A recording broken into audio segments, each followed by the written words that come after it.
Welcome to another episode of the Metal Queens podcast, the podcast where we spotlight the fiercest women redefining rock and metal artists who don't just play the game, they change it too. Today's guest is bringing a whole new wave of energy straight out of Austin, Texas, the live music capital of the world. She's a singer-songwriter, multi-instrumentalist, and producer who's been tearing up stages with over 150 performances and counting, and more to come, blending alternative rock, hard rock, and punk pop attitude. She's part of a new generation carving out her own lane with a sound that hits somewhere between Evanescence, Hailstorm, Paramore, and the Pretty Reckless, but unmistakably her own. Her debut EP was Venom, and that made a lot of noise. And her new EP just came out in February, Prove It. I'm happy to welcome Kate Angel to the Metal Queens podcast. Welcome. Thank you so much for having me. It's great to have you here, Kate. So, growing up in Austin, how did being surrounded by such a legendary music scene shape who you are as an artist today? Yeah, growing up in Austin, music just doesn't feel out of reach. I was constantly in and out of bands and music schools growing up, and I was always going to live shows. My parents would take me to live shows, and there was always something real and something passionate that I would see in a lot of musicians growing up, and it gave me a sense to carve a path to commit and to be surrounded by the music community. And it also taught me that authenticity isn't bad and it's what sets you apart. Do you remember the exact moment, maybe, or two, when you thought, that's it, I'm going all in on music? I remember when I was 9 years old, my dad introduced me to the band Evanescence, and that was the first ever rock song that I've ever heard. I had never really listened to rock and metal music, and the song was Bring Me to Life, and it was such a dichotomy with vocals, and I didn't know at the time that raspy tones, clean tones with heavy distorted guitars could be a thing. And it really inspired me to pursue rock music and to really go for it. Your music blends alt rock, hard rock, punk pop. How would you describe the Kate Angel sound to someone walking up to you on the street? The Kate Angel sound is emotional, it's with intention, it's heavy but vulnerable. And, when people are at a show or in their car sitting in silence with thoughts after, I want people to feel something, and it's a feeling all at once that I want them to feel. And I know I've done my job when they're feeling the music and they're having that connection with me. Yeah, listening to your music, there's a raw emotional honesty in your lyrics. How personal do you allow yourself to get when writing?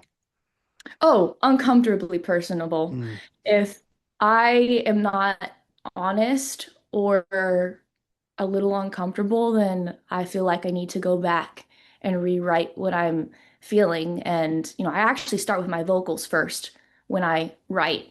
For a lot of musicians, it's very different. Like some people will start with the guitar, some will start on piano. For me, it's always been vocals, and then I stack the instrumentation from there, and then I have my honest truth in my lyrics.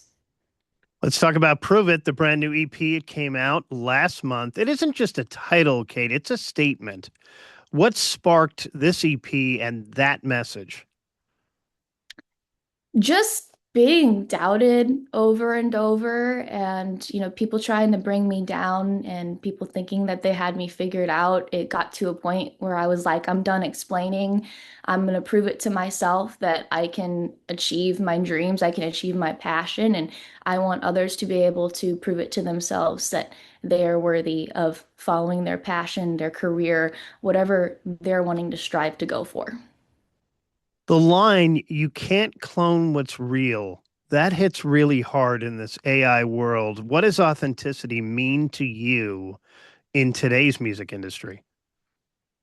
Just real life and real experiences. You can copy visuals, you can copy sounds, but you can't copy what someone's actually been through. And everyone has a unique voice and a unique path, and people feel the difference even if they can't explain it. Sonically, how does Prove It evolve from Venom and Blame? Oh, Venom was very reactive. It was just straight emotion and very, very raw and aggressive. And Blame was me starting to process things more and really figuring out who I was. And Prove It feels more grounded, like I know exactly what I'm saying and I'm not second guessing it. Let's talk about collaboration. You worked with Matt Nevesky from Blue October. That's huge. What did you learn from that collab? I love Matt Nevesky. He really changed how I hear songs. I co-produced with him and Kelsey Flanagan on my song Blame, and I co-produced with him on my Venom EP. And he's big on not overdoing things, letting moments breathe. And producers are supposed to bring out the best in an artist while respecting their creative values and decisions. And that's exactly what Matt did. And he pushed me to trust my instincts more instead of instead of holding back, ideas. And it really pushed me to also improve my sound design and structure in my music. And it was such a cool experience, such a cool vibe. I loved it. Speaking of sound design, you're a producer yourself. How hands-on are you in shaping your sound in the studio? I am very hands-on. I'm collaborative with my bandmates as well, but I'm very hands-on and I care about every detail. And if something feels slightly off, even a little, I can't ignore it. It all has to match the emotion, the sound design, and the vision and what I'm feeling in the moment. Because I believe in feeling stuff in the moment as well can be just as impactful as the planned stuff, happy accidents. After working with Matt, what's something you can do now as an artist that you couldn't do even 2 years ago? Wow.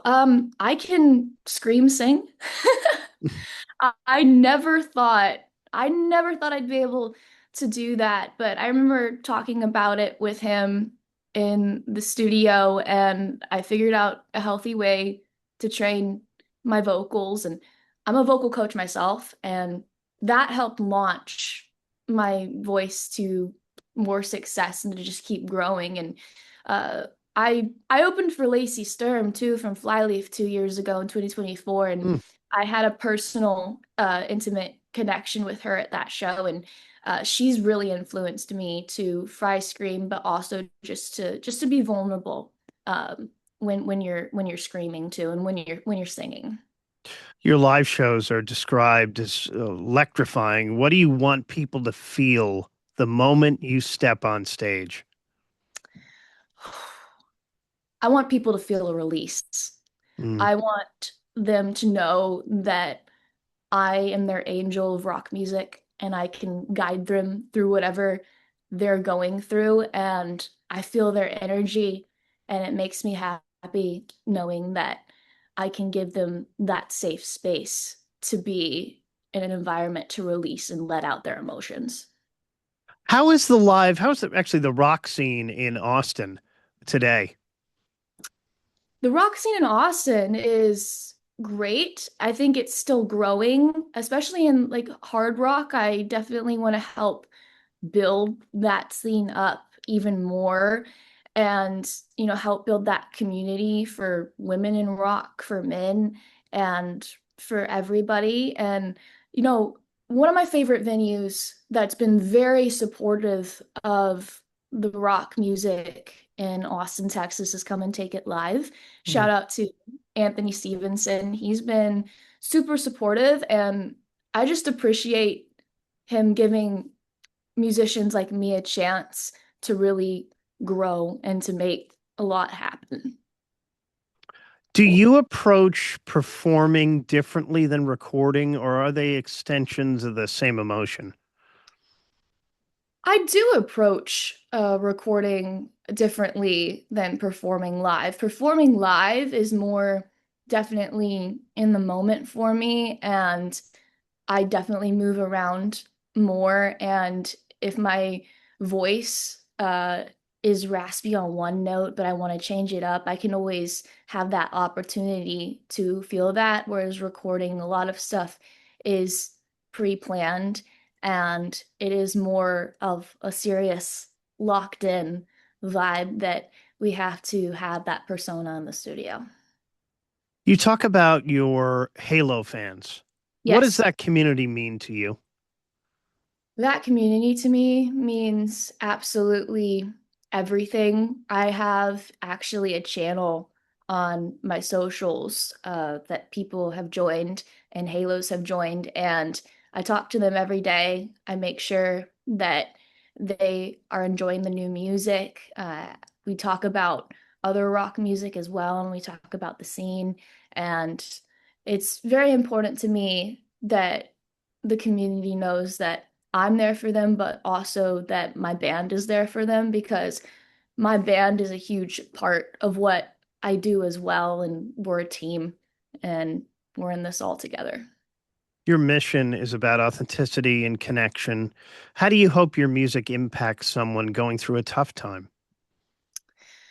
I hope that it brings them hope and it brings them even if they don't get clarity on how they're feeling or it doesn't fix something, at least that they know they're not alone and this is a way that can help them. Do you feel a responsibility as a female artist in rock right now to push the boundaries or open doors? I do. I do.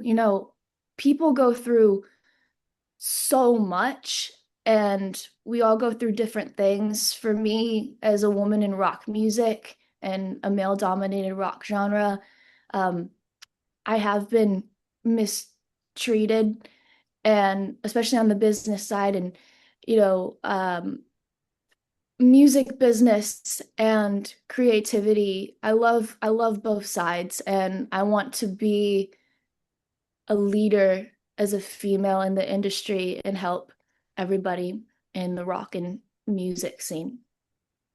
When you're off stage and not recording and not doing music, not producing, what keeps you grounded? What do you like to do? When I'm not performing, ooh, I really like to uh, figure skate. Wow, nice. Yeah. Yeah, if I wasn't doing music, which I love music with all my heart, and I've been doing this, and I would be a figure skater. Very nice. We're going to do our little lightning round here. Just some fun questions. First thing that Cool. comes to mind. Your go-to pre-show ritual, what is it? Ooh, it's actually it's to hype everybody up. I know a lot of musicians have different rituals and different things. Like me and my band, like we will do our warm-ups and then we'll head over to like a coffee shop next door and get everyone to come over to the venue before even the whole lineup starts, just to hype everybody up and get that energy. Because I feel that adrenaline rush, and the adrenaline rush actually helps me perform better. Favorite guitar tone, clean, crunch, or full distortion? Full distortion 100%. I love heavy guitars and I love when guitars are downtuned. Um, I also love when there's atmospheric synth with that distortion in the guitars. One artist you'd tour with tomorrow. That is a hard question. That is a hard question. Ooh. I would say Youngblood, Hmm. because he really taught me to be myself. And he is an incredible live performer. And I've really looked up to him, just wanting to be a live performer and do it, do it as a woman in music. And Kate, what is next for you? Now, the EP, of course, just came out last month. Prove it. Check Yes. that out. What's the plan now for shows in Texas or beyond for the rest of the year? Yes. So April 11th, we are opening for Tantric at House of Rock in Corpus Christi. Shout out to Casey. He is incredible. Played at House of Rock many times in Corpus. And May 2nd, Saturday, May 2nd, we're going to be at Rock Box in San Antonio, Texas. We're super excited to be playing the Vibe stage. And in the summer, we're going to be announcing a regional tour. So be on the lookout on socials at Kate Angel Music. I also have my website updated, www.kateangelmusic.com. It's going to have upcoming shows pretty soon. All right, so you get the two ones in Texas that you can check Kate out at in Corpus Christi and then in San Antonio, and more dates to come. Kate Angel, raw, fearless, absolutely unapologetic. Her new EP, Prove It. Second one is out now. Make sure you follow her on social, stream her music, watch her videos, and catch her live too. Kate, thanks so much for joining me. Thanks for having me, Steve. And thank you for watching and for listening to the Metal Queens podcast. Don't forget to subscribe to the Metal Queens podcast on Spotify, YouTube, and wherever you get your podcasts. I'm Steve Richards. I will talk to you again next time.